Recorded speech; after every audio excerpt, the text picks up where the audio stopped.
대표님, 저 오늘부터 보험 설계사 하려고 합니다. 그래, 넌 잘할 것 같아.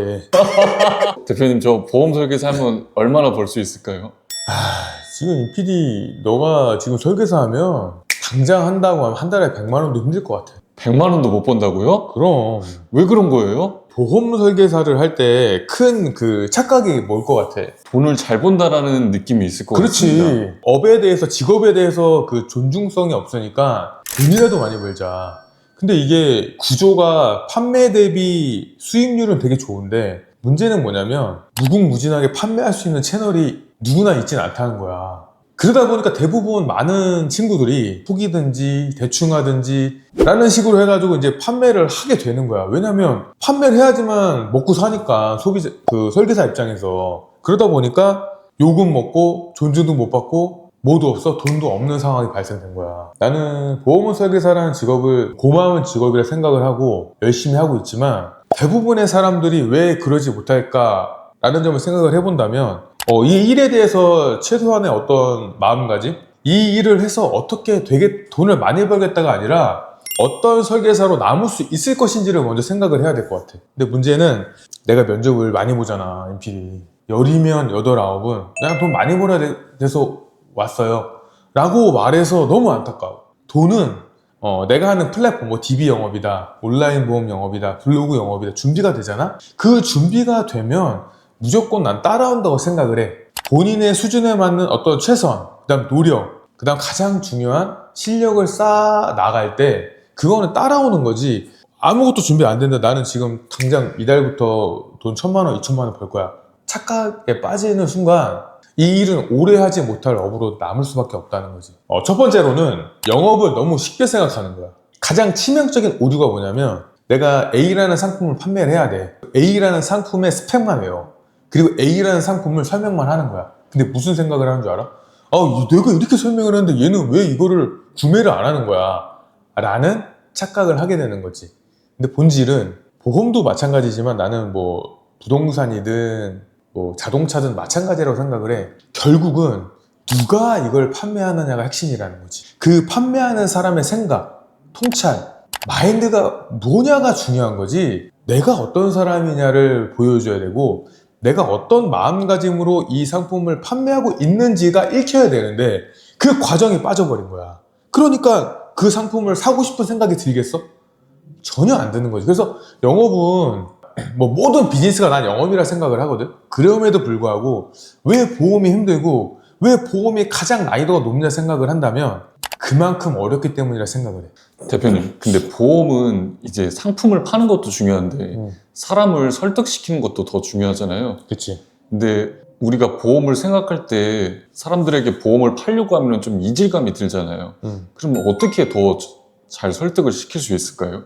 그 인식의 전환이 필요한데 설계사들 중에 주변에도 되게 잘하시는 분이 많아. 니즈를 매 달별로 포인트를 잡아서 그것만 10개, 20개, 100개 판매하시는 분이 있어. 그 나름 특성인 거야. 나 같은 경우는 원수사에서 대면 영업을 하다가 개척을 하다가 GA로 온 가장 큰 계기는 뭐냐면 내가 보험이 필요한 줄 알고 내가 보험 리모델링을 왜 해야 되는 줄 아는 거야.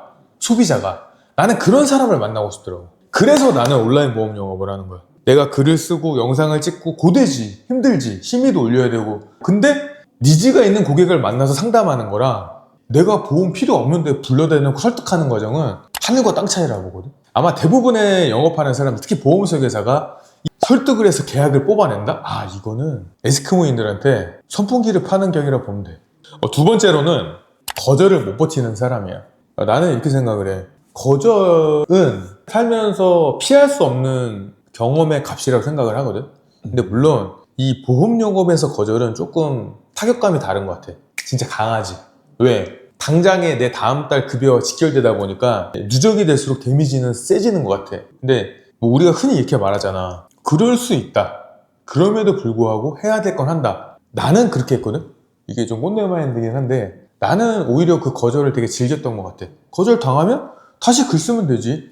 다시 새로운 고객을 발굴하면 되지. 이렇게 좀 긍정적으로 생각을 했는데 진짜 이 1명, 2명을 붙잡고 이달 매출에 올인을 했는데 만약에 그게 빠그라졌어. 어떤 마음이 들까? 좀 암담할 것 같습니다. 그치. 막 암담하고 갑자기 근무 그만하고 싶고 이제 집에 가고 싶지 마. 머리 지진나지. 이해는 해. 이해는 하는데 우리 이런 말 있잖아. 삼진을 두려워하지 않는 자가 진짜 홈런 타자가 된다고 생각을 해. 홈런 타자가 되잖아. 물론 내가 100% 잘할 수도 없는 거고 내 결에 맞는 고객을 100% 만날 수도 없잖아. 그런 부분을 충분히 감내하고 인내하고 그럴 수 있다고 인정하면서 성숙하는 것 같아. 내가 또 성장을 하는 거고 그 성장 속에서 뭔가 노하우도 생기거든. 경험에서 빗대서 뭔가 새로운 깨달음을 얻어가는 사람이 되게 지혜로운 사람이고 아쉬운 사람은 계속 거절을 당하는데도 진짜 1년, 2년 똑같은 방식으로 또 거절을 당하는 거야. 뭔가 내가 피드백이 없고 보완이 안 되는 거지. 개선해 나갈 방향이 생기고 그럼으로써 내가 한 단계 업그레이드 됐다면 나는 그게 오히려 내가 얻어간 게 많다고 생각을 하거든. 그래서 그런 부분은 즐기라는 표현은 못하겠지만 내가 배웠다. 좋은 경험이었다. 의미 있는 하루였다. 라고 좀 스스로한테 생각해야 되는 것 같아. 이거는 그냥 하면 좋겠다가 아니라 해야 되는 것 같아. 세 번째로는 보험설계사가 조직이 있고 관리자가 있고 대표가 있지만 결국은 프리랜서 마인드, 즉 개인 사업자 마인드로 일을 해야지만 성공을 하는 분야거든. 그러니까 뭐냐면 누가 시키지 않더라도 내 하루의 프로세스, 플랜이 확실하게 세워지게끔 만들어갈 수 있는 사람이 돼야 된다는 거야. 그게 만약에 없고 스스로 뭔가를 하고 싶은 의욕도 없고 그게 안 되는 사람이다 라고 한다면 나는 이 일이 맞지 않다고 봐. 이 영상을 보시는 분들 중에 그 가능성을 키우고 싶은 분들이 많다고 생각을 하거든. 그래서 나는 이 메시지를 꼭 주고 싶어. 아무리 뛰어난 사람도 처음부터 그거를 막 탁월하게 하지는 못하잖아. 처음부터 미숙하고 숙달하다가 잘하게 되는 과정이 있잖아.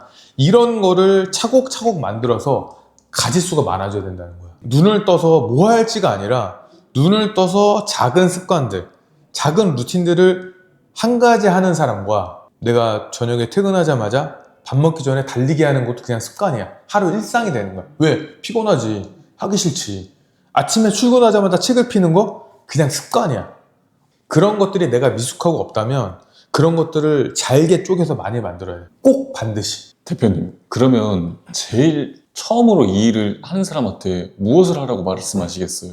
나는 제일 중요한 거는 돈을 버는 구조를 만들기 전에 내가 이 일이 맞는지, 내가 이 일에서 잘 하기 위해서 뭘 해야 되는지, 내가 하는 영업 플랫폼에서 어떤 부분을 쌓아 올려야지만 저기서 3등 안에 드는, 5등 안에 드는 사람처럼 될 수 있는지를 분석해서 들어가야 된다는 거예요. 그 부분이 만약에 결여된 채 당장 내가 500을 벌어야 되고 1000만 원 벌어야 되는 급급함에 빠져 있다면 그냥 밑에 80%에 깔려있는 사람들과 똑같이 된다는 거지.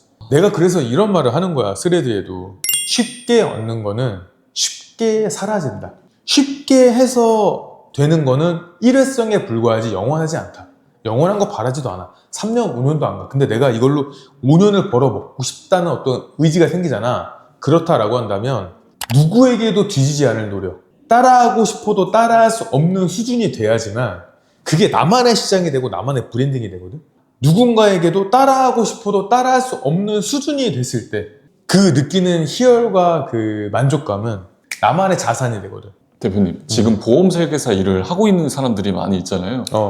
혹시 그분들한테 조금 성과가 안 나는 분이 있을 텐데 그런 분들에게 어떤 말씀을 해주시고 싶을까요?